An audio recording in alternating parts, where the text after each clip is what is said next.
Congress party కార్యాలయంలో నిర్వహించిన ఉగాది వేడుకల్లో పంచాంగ పఠనం చేసిన పండితులు సంచలన విషయాలు చెప్పారు. ఈ ఏడాది సీఎం రేవంత్ రెడ్డి పరశురాముళ్లా పనిచేస్తారని చెప్పారు చిలుకూరి శ్రీనివాసమూర్తి.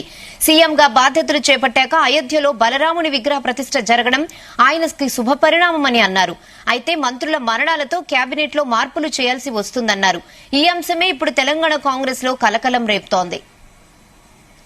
మరణం వల్ల ఆకస్మిక ప్రమాదాల వల్ల శాఖల మార్పులు అనివార్యమవుతాయి.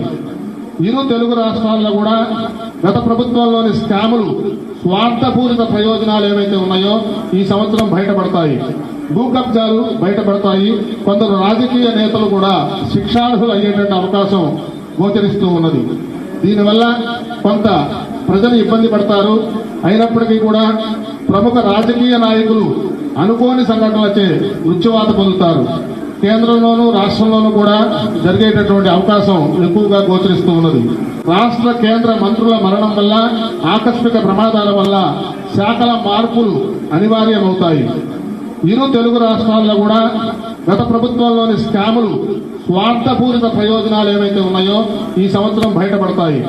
భూ కబ్జాలు బయటపడతాయి. కొందరు రాజకీయ నేతలు కూడా శిక్షార్హులు అయ్యేటువంటి అవకాశం గోచరిస్తూ ఉన్నది.